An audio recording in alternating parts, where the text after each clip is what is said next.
एक गांव में एक लकड़हारा था, गोविंद।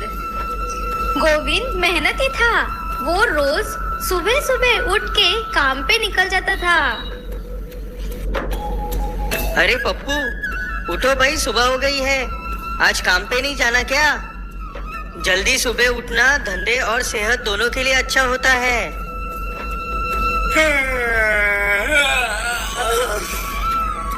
अरे गोविंद, जा भाई, ज्ञान मत दे। मैं 12 बजे उठूंगा और काम पे जाऊंगा। वो पेड़ कहाँ भागे जा रहे हैं वैसे भी। ठीक है। मैं तो सुबह जाके बड़े ध्यान से सिर्फ अच्छी क्वालिटी का लकड़ा ही काटता हूँ। खैर, मैं चलता हूँ। पप्पू आलसी था। उसे मेहनत करना पसंद नहीं था, इसलिए वो गरीब था और हमेशा मुश्किल में रहता था। अरे, यहाँ तो सारे पेड़ पतले और कच्चे हैं। मुझे मोटा और मजबूत लकड़ा चाहिए। यमुना नदी के पास जाके देखता हूँ, वहाँ जरूर मिलेगा। अरे, ये पेड़ तो बहुत बढ़िया है, ठीक जैसा मुझे चाहिए। इसका लकड़ा तो महंगा बिकेगा। गोविंद उस पेड़ के ऊपर चढ़ के एक मोटी डंगाल को काटने लगा। काटते काटते अचानक उसके हाथ को कुछ लगा और उसकी कुल्हाड़ी छूट के यमुना नदी में गिर गई। हे भगवान, ये क्या हुआ? मेरी कुल्हाड़ी ही नदी में गिर गई। अब तो खाली हाथ ही घर वापस जाना पड़ेगा। बहुत नुकसान हो गया और सुबह सुबह से इतनी दूर आना भी व्यर्थ गया। हे यमुना मैया, मेरी मदद कर। गोविंद सर पकड़ के उदास नदी के किनारे बैठ जाता है। उसकी प्रार्थना सुन के तभी यमुना मैया प्रकट होती है। वत्स, तुमने मुझे याद किया? कहो, क्यों उदास हो तुम? माँ, मुझसे गलती से मेरी कुल्हाड़ी नदी में गिर गई। सुबह से मेहनत कर रहा हूँ, अब खाली हाथ ही घर जाना पड़ेगा। अच्छा, निराश ना हो, मैं तुम्हें तुम्हारी कुल्हाड़ी वापस दे सकती हूँ। तभी देवी ने एक कुल्हाड़ी प्रकट की, चमकदार सोने की कुल्हाड़ी। वत्स, ये रही तुम्हारी कुल्हाड़ी। गोविंद सोने की कुल्हाड़ी को देखकर अचंभित हो गया, पर वो धैर्य से बोला, नहीं माँ, ये मेरी कुल्हाड़ी नहीं है।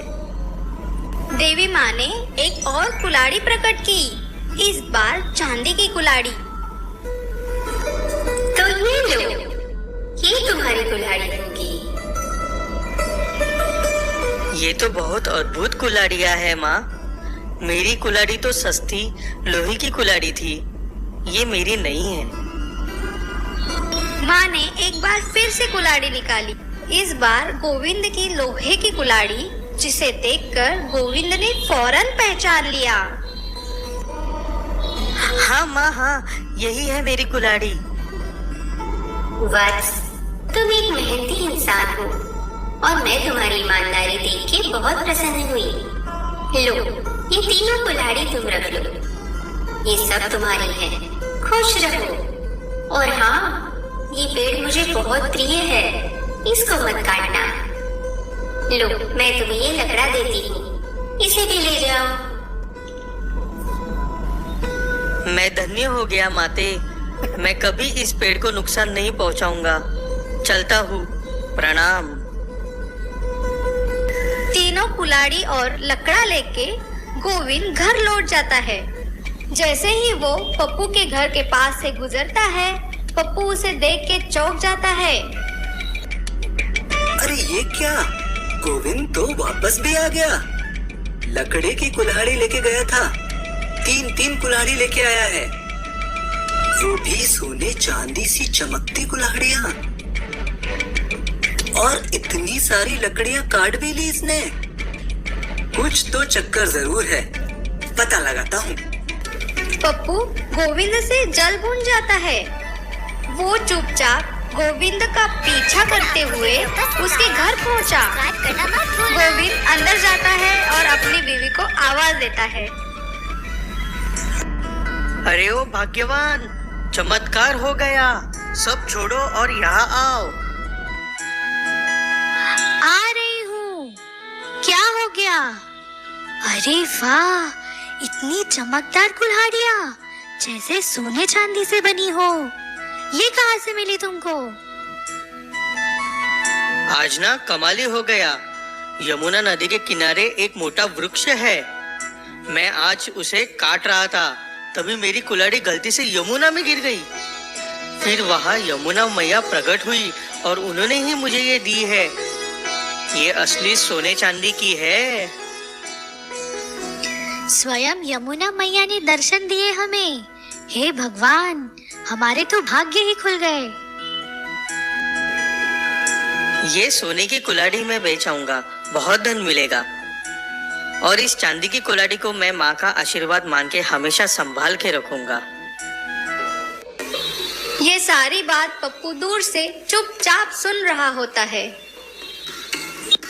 अच्छा तो ये बात है, मैं भी यही करूँगा। आज ही जाता हूँ यमुना के यहाँ पेड़ काटने। पप्पू यमुना नदी के पास जाके सभी पेड़ जांचता है। वो उस मोटे मजबूत पेड़ को फौरन पहचान लेता है, जो यमुना नदी के ऊपर होता है। यही पेड़ हो सकता है, बहुत विशाल है। चलो इस पेड़ पे चढ़ जाता हूँ इसको काटने के लिए। पेड़ विशाल था, पप्पू उस पे चढ़ भी नहीं पाता। फिर वो कुछ सोचकर ऐसे ही अपनी कुल्हाड़ी नदी में फेंक देता है और रोने लगता है। मेरी कुल्हाड़ी नदी में गिर गई। हे यमुना मैया, मुझे मेरी कुल्हाड़ी लौटा दे। यमुना माँ प्रकट होती है, लेकिन वो उसे देख के समझ जाती है कि वो बेईमान है। ये इंसान तो पेड़ पे चढ़ा भी नहीं था। इसके शरीर पे बिल्कुल पसीना नहीं है। ये जरूर कोई बदमाश है। इसको सबक सिखाना होगा। फिर देवी अपनी जादू से एक लोहे की कुल्हाड़ी निकालती है। लो बस, ये रही तुम्हारी कुल्हाड़ी।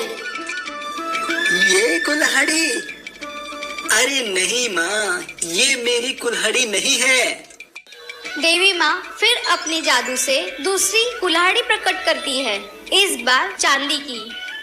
ये? अरे नहीं नहीं, मेरी कुल्हाड़ी तो बहुत चमकदार थी, एकदम सोने जैसी। अच्छा, तो फिर ये तुम्हारी कुल्हाड़ी होगी। और माँ सोने की चमकदार कुल्हाड़ी प्रकट करती है। हाँ, ये वाली, ये कुल्हाड़ी है मेरी। लाओ, दे दो मुझे, या चाहो तो तीनों कुल्हाड़ी मुझे दे दो। तुम कपटी हो और मूर्ख भी। तुमने मुझसे झूठ बोला, अब इसकी सजा मिलेगी तुमको। ऐसा बोलकर देवी गायब हो गई। पप्पू की लोहे की कुल्हाड़ी भी चली गई। हाय, मेरी कुल्हाड़ी भी चली गई। मेरा तो नसीब ही खोटा है। उसको 3-3 कुल्हाड़ी और मुझे एक भी नहीं। बहुत नाइंसाफी है, बहुत नाइंसाफी है। पप्पू को खाली हाथ घर लौटना पड़ा। अगर आपको वीडियो पसंद आया तो सब्सक्राइब करना मत भूलिए।